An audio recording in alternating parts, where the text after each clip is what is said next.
Allahu i lartësuar, krijuesi i gjithësisë, është ai që na ruan, është ai që na mbron.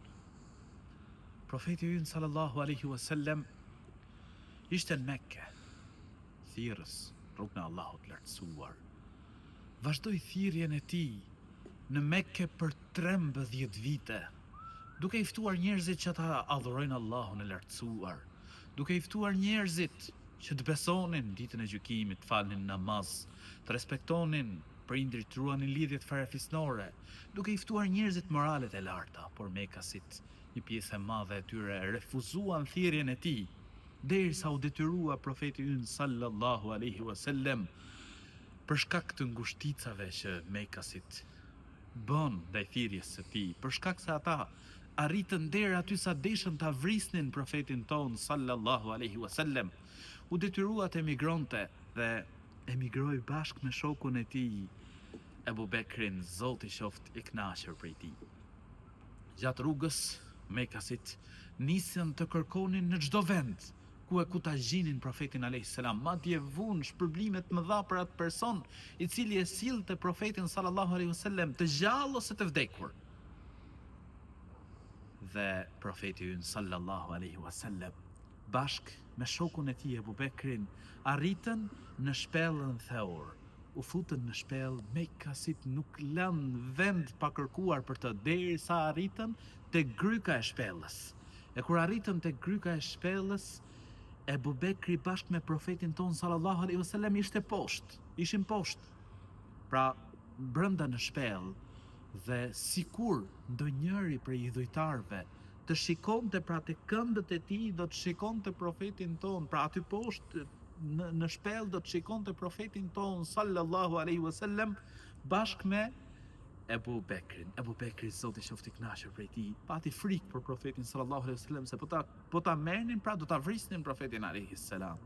Por profeti ynë sallallahu alaihi wasallam e shqetëson Ebu Bekrin dhe i thot çfarë është mendimi yt për dy persona.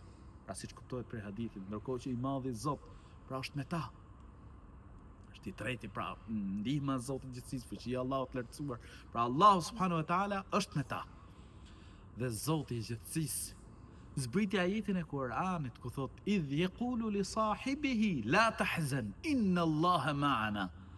Pra kujtoje kur ai i thot shokut të tij, siç kuptohet prej ajetit, ai i thot shokut të tij, mos u pikëllo, Allahu është me ne. Zoti i gjithësisë e ndihmoi profetin ton sallallahu alaihi wasallam. Ai arriti në Medinë, atje formoi shtetin e parë islam. Dhe nga aty filloi të përhapej drita në mbar rruzullin toksor, drita e thirrjes profetit sallallahu alaihi wasallam, mesazhi i madhit Zot. Profeti ynë sallallahu alaihi wasallam njëherë ishte në një udhtim me shokët e tij. Dhe siç e dim, në Arabi, pra është shkretëtir. Dhe vendet ku mund të pushonin pra njerëzit, secili mund të qëndronte ndoshta në hijen e ndonjë pemë, të cilat janë pak të rralla në ato vende. Profeti ynë sallallahu alaihi wasallam shkon dhe qëndron në hijen e një pemë. Aty var shpatën e tij. Një arab vjen dhe shkon drejt e tek profeti sallallahu alaihi wasallam. Pranë tij nuk ishin pra shokët e profetit sallallahu alaihi wasallam, secili ishte ulur në hijen e një pemë, ishte shtrirë për t'u qetësuar. Ky shkon tek profeti sallallahu alaihi wasallam dhe befasisht kap shpatën dhe më pas i drejtohet profetit alaihi salam, i thot: kush të mbron ty prej meje? Pra me shpatën dorë, kush të mbron ty prej meje? Profeti sallallahu alaihi wasallam ashtu pra siç kishte sjelljen e tij, siç ishte profeti sallallahu alaihi wasallam i qetë, i tha Allahu. Në moment i dridhet shpata, ati arabi dhëran tokë.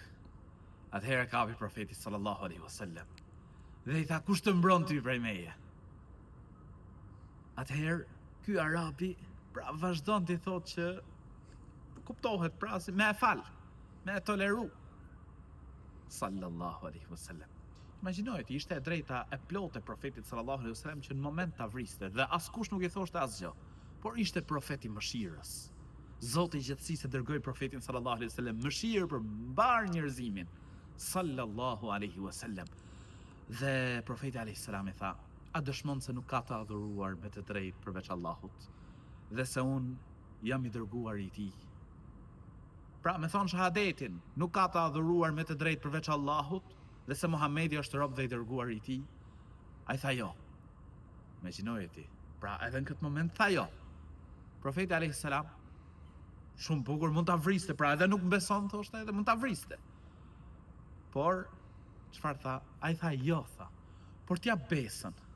Pra se i dha besën se nuk do ta luftonte më. Pra nuk do të bëhej palë me dikë që luftonte profetin sallallahu alaihi wasallam. Dhe profeti alayhis salam e la të lirë. Se në fejnë tonë nuk ka dhunë, nuk ka imponim.